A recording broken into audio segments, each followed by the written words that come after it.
and welcome to the Retail Podcast live from Groceryshop. And yes, we are in a Shark Tank. Really making me work for my money.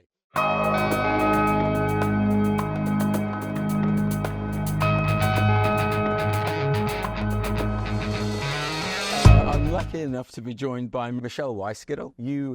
I head up media, creative, and operations for Albertsons Retail Media Network. So what we're going to talk about, obviously retail media is a massive part of the show and what CPG brands and grocers are focused on.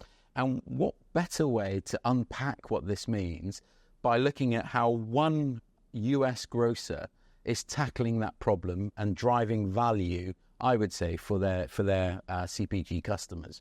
So Michelle, why don't we just maybe give us an overview of the team that you work for, what you do within Albertsons, how you're set up, and then we'll go into what you actually do for the CPG customers. Sure. So we were having a chat and we were talking about retail media. Is it a retailer or is it a media company? We are a media company within our retailer. It's really important to understand that this media company is operated in the context of the retailer, because when you put the retailer and then our core endemic clients, the CPGs, together, we have a shared customer. And we're really committed to making sure that we ensure a good customer journey through bringing that to life with behaviors and moments that matter to our customers. So first off, we are structured in that I lead up the media, creative, and operations. We have a client success team that is really that voice of the customer working with our CPGs directly. And then we have our product teams, our analytics team to make sure that we're bringing that measurement back to that experience that we're driving. But most importantly, when you think about our structure within a retailer, we have a strong relationship with our merchant teams. And the reason why is because our merchants know their category of business extremely well. The best, yep. And what we do then is really build the media solutions around our shopper behaviors and also those moments and the insights from the merchants themselves and that collaboration with our CPGs and endemics. It feels like this is a subject we can literally spend a whole day talking about because there are so many aspects of it.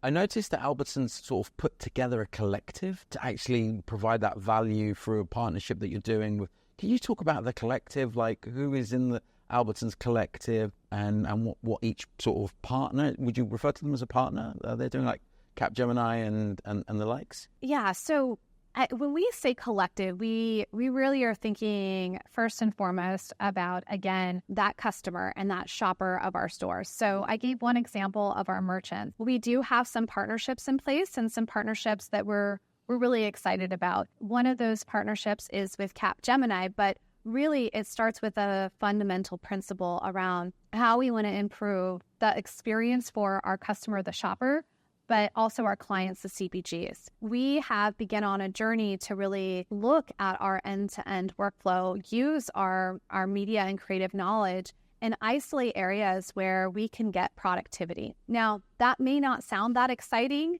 but being able to decrease our time to market and to bring that experience to our shoppers sooner is really important for our CPGs. And we are focusing in on creative, particularly in the area of QA.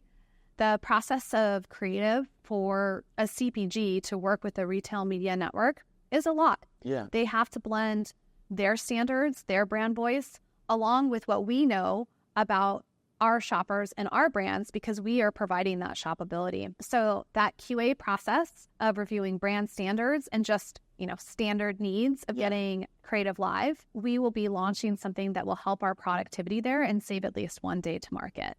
Is this, were you doing retail media prior to this? No, I wasn't doing retail media prior to this. What I was doing is, so prior to retail media, I was working on our enterprise marketing side at Albertsons companies. And I really came and took this job at Albertsons companies for marketing because we had a built-out loyalty program with a really big fish just swam past. That was just like, oh my God, remember I said that? They were hearing you say loyalty, and they were probably very excited about how they could... just for people would see this big fish swim past, I would be like, anyway, yeah, that fish down there. Swordfish, I think, or maybe not. But anyway, apologies. So I came to Albertsons because they had a collection of loyalty and a drive to even enhance their digitally engaged shoppers in a privacy safe way. Yeah. And so that concentration on the customer was why I came. And then when I saw the value that could be created for CPGs, when I was still on the marketing side of the house, we started doing events because moments like shopper moments are important to drive incremental trips, but they're also really important to drive that brand loyalty. And particularly that's where CPGs wanted to lean into those shopper moments to drive that loyalty. What's been one thing that surprised you doing this when you're talking to brands and you're talking to them about taking them on this journey with Albertsons? What's some of the sort of surprising things that you weren't expecting? Well, I think it becomes really a two-pronged approach. So some of it isn't surprising. Mm-hmm. We've worked in an objective by KPI framework since we've launched our retail media network. Got you. We know that there are certain business challenges that our CPGs have that, again, through our insights about our customers' behavior and by running the media in the right way based off of whether we're trying to drive awareness or even sales, and then closing that loop with measurement, we can really solve that in a repeatable way. Wow. So that's really where the expectation of that part I knew. Yeah. And that's where we're also bringing in AI into the process because there is much more of a repeatable framework there. The part that is exciting and expand is that we can really build a relationship on those behaviors. So by allowing kind of the repeatable process to be there, we can do things like launch our influencer network where we can create that connection and that custom content based on behaviors, either in the seasonal moment based off of, hey, we know that this group of shoppers likes convenience, let's tap into that. Yeah. Or localization, which is really core to Albertsons and companies, since grocery is a local experience. And I presume that's how Albertsons sort of positions themselves within the US market, right? In terms of providing those experiences for their customers in a local environment. So, I mean, if I was one of the big Coca-Cola, Pepsi, one of these big sort of already established CPG companies, and I came to you, does your retail media network purely focus on the stores? Where does it start and where does it stop, the network that you have? Sure. I mean, it's not just about the stores. The stores are a component in that full funnel channel strategy to reach the customers. Yeah. But again, if you think about what we know about our shoppers, their behaviors either tied to moments and seasonality or just the behaviors that they demonstrate based off of their purchase history, all in that loyalty card, privacy safe way, we can really help brands build a relationship and testing strategies. So that's where, if I was Coke, I would be focused on using the insights that we have around our shared customer, because we sell a lot of Coke in our stores. Yeah, I can imagine. Solving their... Pepsi. Oh, okay.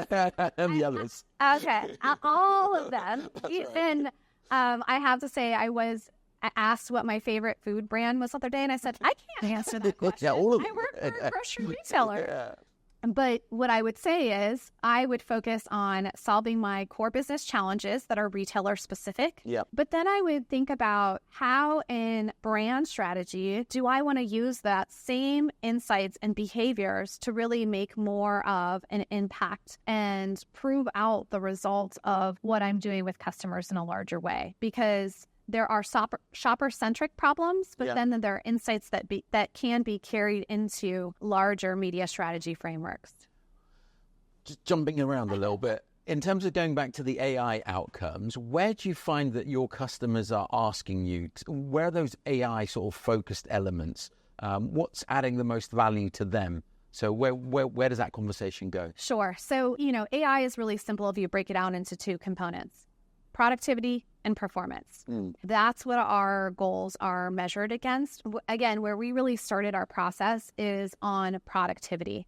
We want to make it easy for our CPGs to get their message in front of our shoppers. So many of our initial use cases are really focused in on that productivity gain. We set out the partnership of having an estimate of a 20% productivity gain, but really we think based off of some of our initial use cases as well as some expanded work that we've done internally. Can I do just because I'm not very familiar with it? So the 20% productivity gain, is that where time to market? Okay. Yeah. For the brand. For the brand. So they engage us, they tell us I have a marketing objective. Yeah. And you can shave 20% off that and get them straight off to it. Yes. Why the time to market is really important is because at the end of the day, especially in those shopper-centric programs, we're solving a business need. So perhaps they're launching a new product. Perhaps their category share is declining. And that's really where we can help solve those business challenges. And some of those business challenges are perhaps known, like, hey, I'm bringing a new product to market. There's obviously an immense planning that goes into that. But if a category share is shifting, they may want to react more immediately. So we have to be prepared for both scenarios. Yeah. One in which, we can do customized planning for a new product launch. Yeah. Or we can also get that to market quickly. But for those category shifts, that can be more of an immediate lever.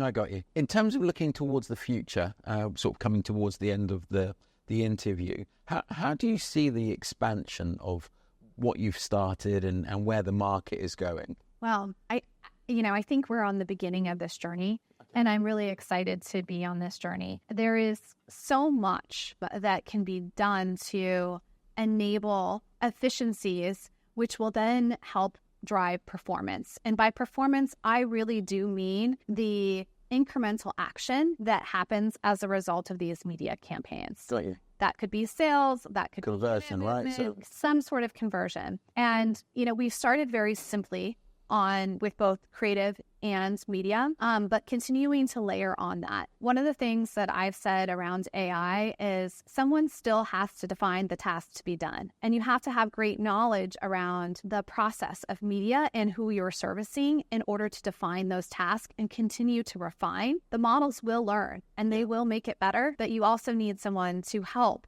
continue that process. I got you. I did say that was the last question. It's just one of the things, and I promise this will be one of the things I've picked up at the show, talking to a few sort of younger CPG brands. They're just, they're sort of starting out. They're, I don't know, make chewing gums, organic. They're just making something small. Is there a place for them to come to sort of have that retail media conversation, or do you feel it's only sort of, if you were your ideal customer for this? Is it the big Unilevers and Nestle's of this world? It's both. Right. And that's, because you were talking about the local, and that was why I was curious about that. It is both. And the reason why it's both is, and that's really where we shine as this media company. When I talked about that objective by KPI framework, that's really something that a smaller CPG can leverage because we have experience with our shoppers and we know how to drive that awareness. And then we could measure the impact for them and close that loop. But yes, there is, still room for the Unilever where we have that concentrated process of understanding their objectives, doing custom planning, and really integrating with our merchants for someone like Unilever. I got you. Are there any sort of trends that you're seeing within the retail media in general or within the categories? Yeah, so one of the interesting things that has been happening is this classification of specialty retail media network or more retail commerce-centric media. And then you have even new entrants like financial services building media networks. Yeah. For me, what was really interesting when I was spending some time with the specialty retail networks was their emphasis on content and influencers, but really having high control over the process. Where we are right now is we have more of a hybrid approach in that we let our brands come through with their messages because we know we have that shared customer, and we are, thinking about our influencer network and how we put more of a voice on bringing our shoppers to life through content and the integration of influencers. But I I think that there's something to be learned from the specialty and really what they're doing of controlling that experience around their customers. That's fantastic. Michelle, thank you so much for giving us the time. It's been an absolute pleasure. Thank you. Thanks.